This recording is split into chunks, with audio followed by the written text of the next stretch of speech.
Hi hello friends, welcome back. இந்த வீடியோவில் நம்ம எதை பற்றி பார்க்க போகிறோம் அப்படின்னா கூலி படத்தோட ரிவ்யூ தான் பார்க்க போகிறோம். ஸோ கூலி படம் எப்படி இருந்துச்சு, எனக்கு என்ன மாதிரி ஃபீல் ஆச்சு அப்படின்றத நான் உங்க கூட ஷேர் பண்ணிக்க போகிறேன். ஸோ அதுக்கு முன்னாடி இன்னைக்கு சுதந்திர தினம், எல்லாருக்கும் சுதந்திர தின நல்வாழ்த்துக்கள். அதே மாதிரி இன்னைக்கு பிறந்தநாள் கொண்டாடுறதுக்கும் பிறந்தநாள் நல்வாழ்த்துக்கள். ஜாலியாக சந்தோஷமாக ஹாப்பியாக இருங்க. வாங்க நம்ம கூலி படத்தோட ரிவ்யூக்குள்ளே போகலாம்.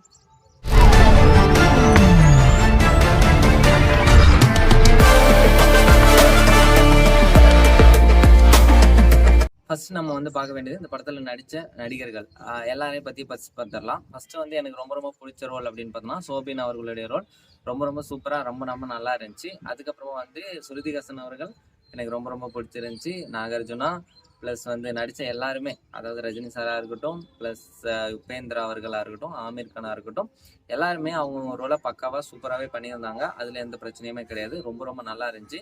அவங்கவுங்களோட என்ன லோகேஷ் கனகராஜ் எழுதி இவங்க இப்படி தான் பண்ணணும் அப்படின்னு நினச்சி கொடுத்தாரோ அவங்கவுங்க ரோலை சூப்பராகவே பக்காவாகவே பண்ணியிருக்காங்க அப்படின்னு தான் சொல்லணும். பட் இவங்க எல்லாருடைய ஒவ்வொருத்தவங்களுடைய நடிப்பு அப்படின்னா சோபின் இவங்க எல்லாரையும் விட, இந்த படத்துல நடிச்ச எல்லாரையும் விட தூக்கி சாப்பிட்டு போயிட்டாருன்னு சொல்லலாம். ஒரு பழி மேல சோபின் தான் இருக்காரு. ஏன்னா என் மண்டக்குள்ள வெளில சோபின் கேரக்டர் தான் மண்டக்குள்ள ஓடிட்டே இருந்துச்சு. ஏன்னா மோனிகா சாங்களோட டான்ஸா இருக்கட்டும், பிளஸ் அவருடைய பர்ஃபார்மன்ஸ் ஆட்டிடியூடாவே ரொம்ப ரொம்ப அழகாவும் சூப்பராகவும் இருந்துச்சு.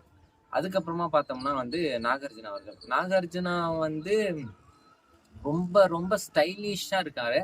ரொம்ப ரொம்ப சூப்பரா இருக்காரு. ஆள் பார்க்க பயங்கர செம்மையா இருக்காரு, ஹேண்ட்ஸமா இருக்காரு. அதை தாண்டி அவரு பயங்கர வில்லனிசமா இல்லை அப்படின்றது ஒரு மைனஸா இருந்தாலும் அவரோட ஆட்டிடியூட், அவர் பார்க்க லுக்காவும் ஹேண்ட்ஸமா இருக்காரு அப்படின்றதான் நிதர்சனமான உண்மை. சூப்பரா இருக்காரு. அந்த விஷயத்துல அவர் ரொம்ப எனக்கு பிடிச்சிருந்துச்சு. கேமியோ ரோலான 2 பேர், உபேந்திரா ஆமீர் கான், 2 பேருமே அவங்க ரோல் என்ன சொன்னாங்களோ அதை சூப்பராகவே பண்ணியிருக்காங்க. ரஜினி சாருங்க, ஸோ தலைவர், சூப்பர் ஸ்டார், என்ன வேணா சொல்லலாம், சொல்லிக்கிட்டே போகலாம். அவர் இந்த படத்துல ரொம்ப ரொம்ப அழகா சூப்பராகவே பண்ணியிருக்காரு.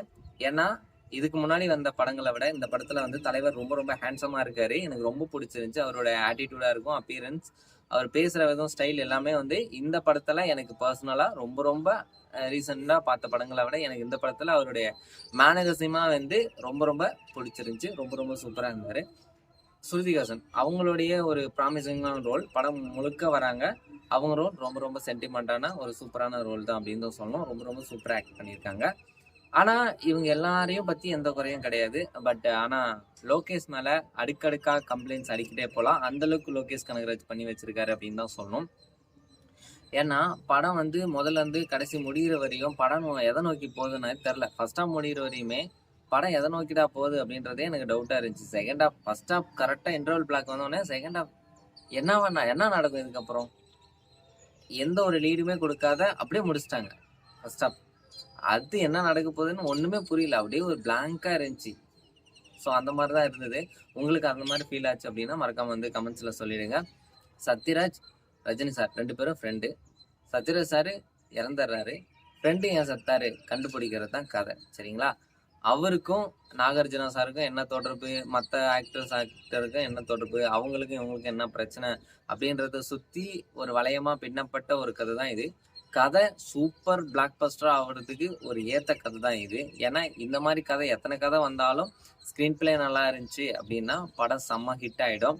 ஸோ அதில் எந்த மாற்றமும் கிடையாது. இந்த படத்தில் கதையா இது ஓகே தான். பட் இதை வச்சு ஸ்க்ரீன் பிளே மன்னன் ஆகிய லோகேஷ் கனகராஜ், ஏன்னா அவருடைய முந்தைய படங்கள் எல்லாமே பார்த்தோன்னா ஸ்க்ரீன் பிளே ரொம்ப ரொம்ப சூப்பராக இருக்கும். எனக்கு ரொம்ப ரொம்ப பிடிச்ச படங்கள் நிறைய இருக்குது லோகேஷ் கனகராஜ் அவர்கள் படம். ஆனால் அந்த விஷயத்தில் இந்த படத்தில் கொஞ்சம் அவர் கம்மி பண்ணிட்டாரோ அப்படின்ற ஒரு சந்தேகம் எனக்கு இருக்குது. உங்களுக்கு இருந்துச்சுன்னா மறக்காமல் கமெண்ட்ஸில் சொல்லிடுங்க. இன்னும் நல்லா எழுதி இன்னும் சூப்பராகவே அவர் பண்ணியிருக்கலாம். அவர் இது போதும் அப்படின்னு நினச்சிட்டாரான்னு எனக்கு தெரில. ஏன்னா இது ஒரு ஆக்ஷன் செட் பீஸ் படம். ஸோ ஆக்ஷன் படத்தில் லோகேஷ் கனகராஜ் தெரியும், ஒவ்வொரு ஆக்ஷனுக்கும் ஒரு காரணங்கள் இருக்கும். ஆனால் இந்த படத்தில் அந்த காரணங்கள் ஸ்ட்ராங்காக இல்லாத மாதிரி இருந்துச்சு. ஒரு ஃபைட்டுனா ஒரு இன்டென்ஷனான ஒவ்வொரு விஷயங்களை ப்ராப்பர்ட்டி வச்செல்லாம் சண்டை போடுற மாதிரி இருக்கும். ஆனால் பட் இந்த படத்தில் அது கொஞ்சம் மிஸ் ஆன மாதிரி எனக்கு ஃபீல் ஆச்சு. எல்லா முந்தைய படங்கள் மாதிரி இந்த படமும் இருக்கணும்னு நான் சொல்ல வரல. ஆனால் பட் வித்தியாசமாக பண்ணியிருக்கலாம் அப்படின்னு தான் சொன்னேன். தலைவருக்கு ஏற்ற மாதிரி ஃபைட் சீன்ஸ் எல்லாமே ரொம்ப ரொம்ப சூப்பராகவே பண்ணியிருக்காங்க. அவருக்கு ஏற்ற மாதிரி இந்த படத்துக்கு ரொம்ப ரொம்ப சூட் ஆயிருக்கு. அவருக்கு வச்சு என்ன ஒரு ஆக்ஷன் படம் பண்ண முடியுமோ அதில் குறை வைக்காம லோகேஷ் கனகராஜ் அவர்கள் பண்ணிட்டாரு. ஆனால் மக்கள் வந்து இதை விட பிரம்மாண்டமா எதிர்பார்த்துட்டாங்க. ஸோ அதுதான் இந்த படத்தோட பெரிய மைனஸ்ன்னு நான் நினைக்கிறேன். அவங்க ஹைப்பை கிரியேட் பண்ணவே இல்லை. இவங்களா ஹைப்பை ஏற்றிக்கிட்டு மக்களா லோகேஷ் ரஜினி சாரும் பயங்கரமா இருக்கும் அப்படின்னு நினைச்சிட்டு ஃபீல் பண்ணி போய் பார்க்கறது தான். அவங்க வந்து ரொம்ப ஃப்ளாட்டாக சாதாரணமாக தான் இருந்தாங்க. அது ஆட்டோமேட்டிக்காகவே இந்த ஹைப் ஆயிடுச்சு. லோகேஷ் படம்னாலே அப்படி அந்த மாதிரி ஆயிடுது. படம் மொக்க படம் பார்க்கவே முடியாத அளவுக்கு இருக்கு அந்த மாதிரிலாம் எதுவும் கிடையாது. படம் நல்லா இருக்கு. ஆனால் சூப்பராக மெகா ஹிட் ஆகிற அளவுக்கு படம் இருக்கா? பா இந்த மாதிரி ஒரு படம் இல்லைடா அந்த மாதிரி சொல்கிற அளவுக்கு வந்துச்சா அப்படின்னா அது இல்லை. ஆனால் படம் நல்லா இருக்கு. ஸோ அதில் எந்த பிரச்சனையும் கிடையாது. இன்னும் பெட்டராக பண்ணியிருக்கலாம். ரைட்டிங்கில் இன்னும் எழுதி இன்னும் கொஞ்சம் டிஃப்ரெண்ட் ஷேட் லோகேஷ் கிட்ட அதானே எதிர்பார்க்குறோம். ஸோ அந்த மூலக்குள்ள இருந்து இன்னும் ஐடியாலஜி இன்னும் புதுசாக எதையாவது கிரியேட் பண்ணி இன்னும் பக்காவாக செட் பண்ணியிருக்கலாம். அதில் கொஞ்சம் மிஸ் பண்ணிட்டாரோ அப்படின்னு எனக்கு தோணுது. அடுத்தடுத்த படத்தில் சரி பண்ணிடுவார், அது வேற விஷயம். பட் இந்த படத்தில் அதெல்லாம் மிஸ் ஆச்சு அப்படின்றது எனக்கு ஒரு பெரிய மன வருத்தம் அப்படின்னு தான் சொல்லணும். ஏன்னா வந்து ஒரு இருக்கும்ல படம் பா எப்படி இருந்துச்சு அப்படின்ற ஒரு ஏக்கம் இருக்கும்ல. ஸோ அது வந்து எனக்கு கொஞ்சம் கம்மியாக இருந்தது. உங்களுக்கு எப்படி இருந்துச்சு மறக்காம கமெண்ட்ஸ் சொல்லிடுங்க. அப்புறம் சில கொஸ்டின்ஸ் எல்லாம் இருக்குது. லோகேஷ் இந்த மாதிரி பண்ண மாட்டார், ஏன் அப்படி பண்ணாருன்னு தெரியல. சோபின் அவர்களுடைய கேரக்டர் ஒரு பைக்கு காரை துறைச்சது அதெல்லாம் பார்த்தா காரில் இருக்கிறவங்க பயப்படணுமா பைக்கில் இருக்கிறவங்க பயப்படணுமா? பைக்கில் இருக்கிறவங்க தானே பயப்படணும். ஆனால் இந்த படத்தில் காரில் இருக்கிறவங்க பயந்து ஓடுற மாதிரி சீன்லாம் வருது.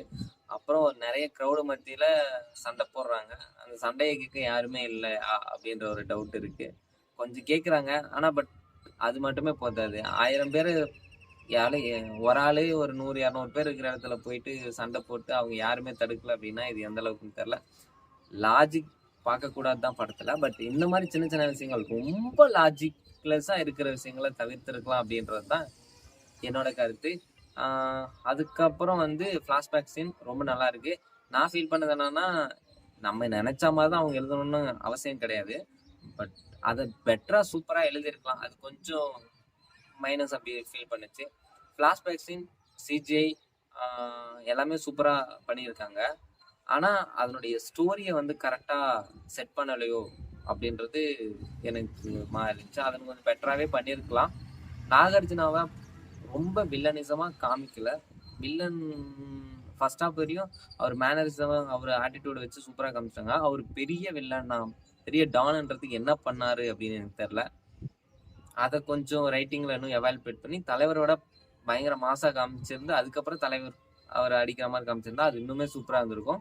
அது ஒரு ஃப்ளாட்டாக தான் இருந்துச்சு, கொஞ்சம் கம்மியாக தான் இருந்துச்சு. சோபின் வந்து அவர் தான் மெயின் வில்லன்ற மாதிரி எல்லாம் போர்ட்ரேட் ஆயிடுச்சு. கடைசியாக சோபின் தான் மெயின் வில்லன்டா அப்படின்ற மாதிரி தான் அவருடைய கேரக்டரைசேஷன் இருந்துச்சு. அந்த அளவுக்கு அவர் பர்ஃபார்மன்ஸ் பின்னி பெடல இருக்காரு. சோபின் ஜோடியா ஒய்ஃபா ஒருத்தங்க வந்திருக்காங்க. அவங்க ரோல் பிரமாதம் அப்படின்னு தான் சொல்லணும். செமையாக பண்ணியிருக்காங்க. ஸோ எனக்கு அவங்களுடைய ரோல் ரொம்ப ரொம்ப பிடிச்சிருந்துச்சி. கிட்டத்தட்ட ஏஜென்டினா கணக்குன்னு வச்சுங்களேன். ஸோ நல்லா இருந்தது. அவங்களுடைய எதிர்பார்க்காத ஒன்று அதெல்லாம் அன்எக்ஸ்பெக்டட் மூமெண்ட்ஸ். இந்த மாதிரி யாராவது இருப்பாங்க அப்படின்னு நீங்கள் எதிர்பார்க்கலாம். பட் அவங்கள எதிர்பார்த்தது அன்எக்ஸ்பெக்டட் அப்படின்னு தான் சொல்கிறோம். ஆமீர் கான் ஒரு ஃபன் ஃபேக்டர் கேமியோ ரோல் தான். ஸோ அவர் வர சீன் எனக்கு ரொம்ப பிடிச்சிருந்துச்சி. ஆனால் பட் அது வேற எதுலையாவது வச்சிருக்கலாம். ஆனால் கிளைமேக்ஸ் சீனில் ஒரு ரிலாக்ஸேஷனுக்காக வச்சிட்டாங்களோ அப்படின்னு எனக்கு தோணுச்சு. ஏன்னா வந்து நாகார்ஜுனாவுக்கும் ரஜினிக்கும் ஃபேஸ் ஆஃப் முடிஞ்சோடனே படம் முடிஞ்சிருக்கணும். பட் ஆனால் அது வந்து ஏன் அங்கே கொண்டு போனாங்க? அவ்வளோ கிரியேஷன் தேவையா அப்படின்னு தெரில. சரி ஓகே, அவரோட மண்டக்குள்ள இப்படி இருந்தால் நல்லா இருக்கும்னு ஃபீல் பண்ணிட்டாரு. அது நமக்கு ஒர்க் அவுட் ஆச்சா இல்லையான்றதான் இந்த வீடியோவில் நம்ம பார்த்துட்டு இருக்கோம்ல.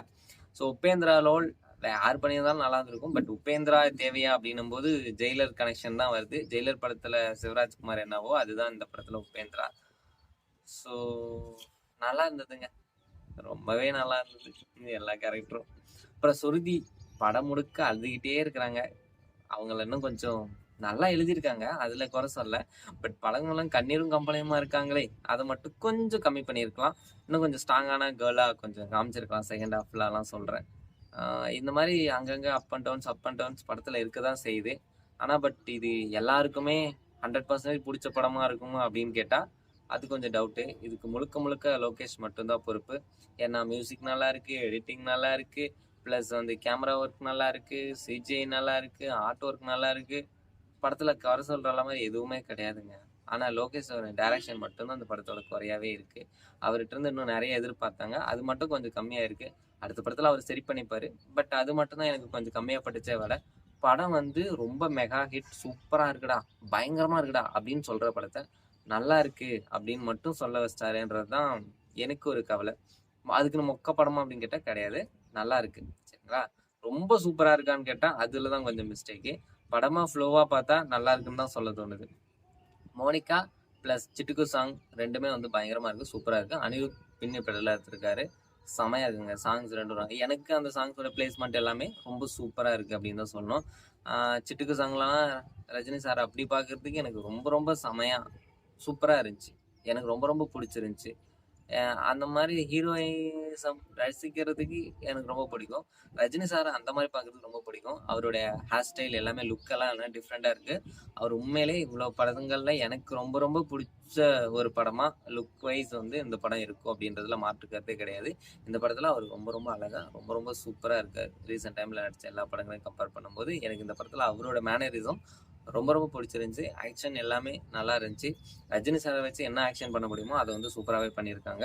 பட் எல்லாருமே கண்டிப்பாக குடும்பத்தோடு தாராளமாக போய் பார்க்கலாம். ஸோ ஏ சர்டிஃபிகேட் கொடுத்துருக்காங்க, ஸோ அதை மட்டும் பார்த்துக்கோங்க. ஏன்னா இந்த படத்துக்கு தேவையா அப்படின்னு தெரில. ஏன்னா ஏ சர்டிஃபிகேட் கொடுக்குற அளவுக்கு இந்த படமான்னு கேட்டால் என்னைய கேட்டால் கண்டிப்பாக நான் இல்லைன்னு தான் சொல்லுவேன். ஏ சர்டிஃபிகேட் கொடுக்குற மாதிரி படம் இது கிடையாது, ஆனால் கொடுத்துட்டாங்க. மேபி சத்யராஜ் சார் சில படங்களெல்லாம் வந்து கரண்ட் வச்சு சாம்பலாக்குவார், அதுக்காக ஏ சர்டிஃபிகேட் கொடுத்தாராங்கன்னு எனக்கு தெரில. ஸோ ஆக மொத்தத்தில் படம் எனக்கு ரொம்ப சாட்டிஸ்ஃபைடும் கிடையாது, ரொம்ப மொக்கப்படமும் கிடையாது. போய் பார்த்தேன், எந்த ஒரு எதிர்பார்ப்பும் இல்லை, எனக்கு நல்லா இருந்தது. ஸோ நீங்களும் எதிர்பார்ப்பு இல்லாமல் போய் பாருங்கள், கண்டிப்பாக உங்களுக்கும் பிடிக்கும்னு நான் நினைக்கிறேன். ஆகா ஒவ்வொன்ட்டு போகாதீங்க. அது இல்லாமல் குறை சொல்லி மொக்கப்படடா தூக்கி போட்டு அடிக்கிற அளவுக்கு அந்த படத்தில் ஒன்றும் கிடையாது. 1000 பேர் 1000 விமர்சனம் பண்ணுவாங்க. ஆனால் பட் லோகேஷ் இன்னும் கொஞ்சம் டெவலப் அடுத்தடுத்த படங்களை நல்லா பண்ணிக்கணும் அப்படின்றது தான் நம்ம. ஏன்னா அவரோட படங்களை எல்லாரும் ரொம்ப ரசித்து பார்க்குறாங்க. அவர் அதை மனசில் வச்சுட்டு இன்னும் கொஞ்சம் பெட்டராக அடுத்த படங்களில் கொடுத்தா நல்லாயிருக்கும். ஏன்னா வந்து ரொம்ப ஆர்வமாக இருக்குது எல்சிஓ அப்படின்ற அதை யோசிக்கும் போது. ஏன்னா ஹாலிவுட் படங்கள் பார்த்துருப்போம், நிறைய படங்கள் அந்த மாதிரி இருக்குது. பட் தமிழில் லோகேஷ் தான் அந்த மாதிரி பண்ணுறதுக்கு ஒரு ஆள். ஸோ அவர் கொஞ்சம் நல்லா பண்ணணும், படங்கள் நல்லா வந்துடணும். ஆண்டவா அப்படின்னு தான் எனக்கு தோணுச்சு. அவ்வளோதான் கைஸ் இந்த வீடியோவில். அடுத்து ஒரு இன்ட்ரெஸ்டிங்கான வீடியோ சூப்பரான வீடியோவில் பார்க்குறேன். Ta ta bye bye, see you. உங்களுக்கு என்ன மாதிரி படம் கூலி இருந்துச்சு அப்படின்றத மறக்காம கமெண்ட்ஸ் சொல்லுங்கள். மறக்காம சப்ஸ்கிரைப் பண்ணுங்கள். Ta ta bye bye. Yeah.